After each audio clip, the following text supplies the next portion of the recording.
DKJ Summit dari komunitas Ruang Gerak. Jadi tujuan di video kita ini untuk mengajak kalian supaya berpartisipasi dalam program DKJ Youth Summit.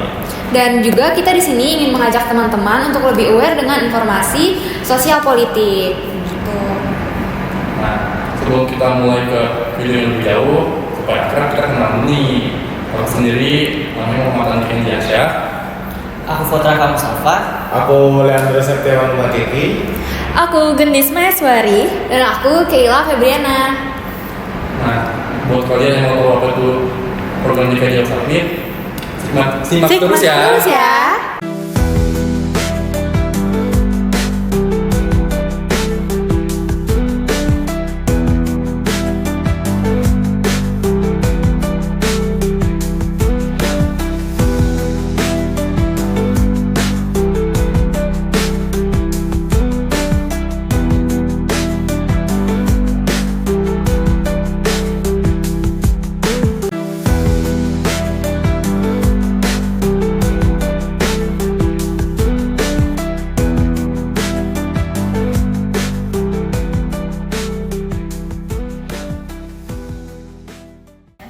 Halo, kenalin nama gue Jaki. Nama gue Fadil Iza Mahendra dari Periklanan. Gue juga. Kalau dari gue sendiri sih, gue tertarik sama apa yang mau dibahas ya. Terus juga dari gestarnya menurut gue tuh nge-influence banget sih. Kalau dari gue sendiri, gue jujur awalnya diajakin teman gue Andro. Karena materinya menarik, pembahasannya menarik kata Andro, gue cari lewat Instagram. Dan ternyata ada tuh gue star yang menurut gue bagus, jadi gue ikut deh.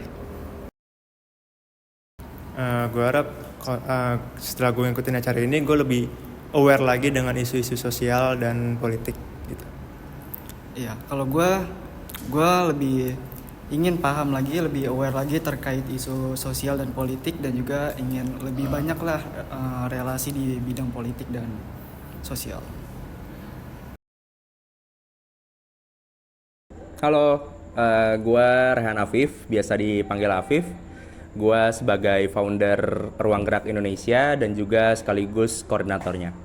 Oke, halo. Nama saya Jesse Raffi Tutupoli. Saya di Ruang Gerak ini sebagai founder sekaligus merangkap sebagai bagian divisi jaringan dan perencanaan.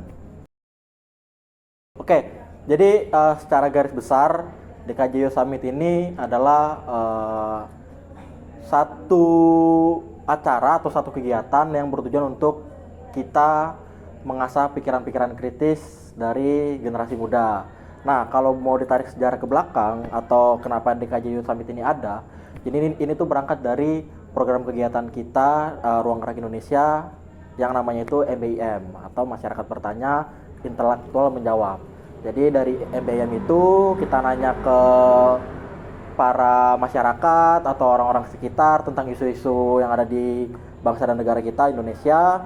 Lalu kita angkat ke podcast dan nanti dari podcast ujungnya itu talk show ini DKJ Youth Summit. DKJ Youth Summit sebenarnya acara talk show kita yang dimana sebenarnya itu adalah puncak dari kegiatan atau rangkaian program kita, yaitu Masyarakat Bertanya, Intelektual Menjawab, itu podcast. Jadi setelah apa yang kita bahas di podcast itu kita puncaknya bakal ngadain talk show yang dimana narasumber-narasumber yang ada di talk show juga narasumber-narasumber yang tokoh-tokoh yang eksis lah, dan juga dia relevan sama topik yang kita bawain atau tema acaranya gitu. Oke, kalau gimana cara kita memastikan, tentu teman-teman ini sedikit ilmu juga, sedikit kita sharing dalam membuat suatu acara atau dalam membuat suatu kegiatan. Kita harus mengetahui dulu output besar dari kegiatan itu apa, seperti itu, dan outputnya itu bentuk itu harus seperti apa, seperti itu kan. Nah, dari kita ini kita tuh membuat press release atau tulisan-tulisan kesimpulan tentang acara kemarin, dan itu coba kita naikkan ke media kita gitu.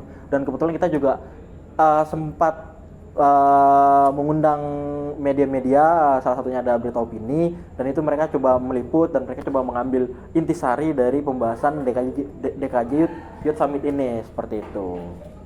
Intinya kita ngasih kesempatan ke anak muda yang datang sih, audiens yang datang untuk bisa bertanya langsung ke tokoh-tokohnya. Makanya kita sediain waktu tanya jawab itu yang lebih lama gitu dari acara-acara lainnya. Biasanya kan kalau misalkan acara lainnya itu kalau tanya jawab cuma 10 sampai 15 menit, itu pun nggak cuma satu orang, itu pun kayak 3 orang atau 5 orang.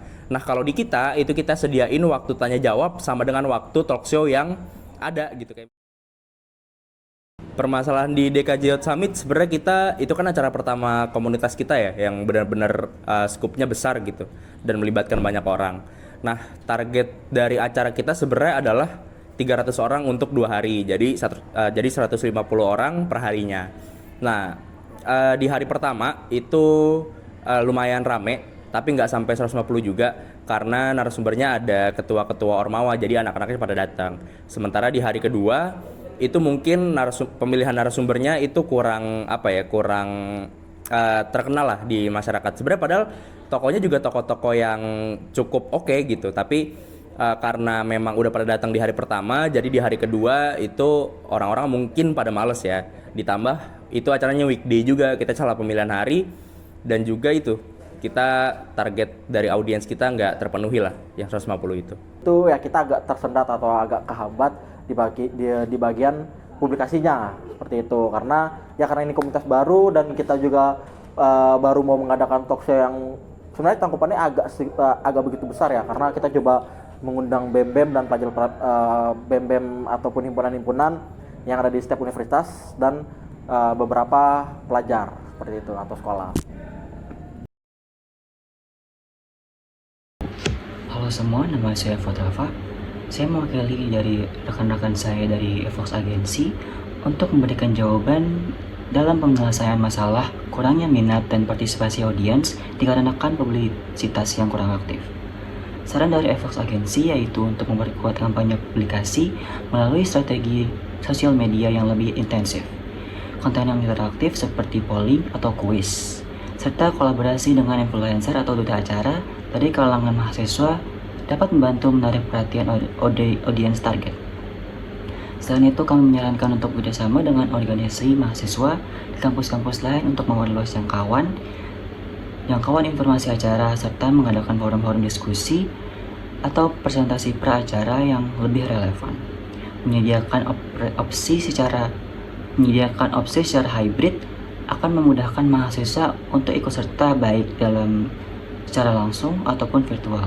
Dengan pendekatan ini, diharapkan keterlibatan dan minat mahasiswa akan meningkat secara lebih signifikan.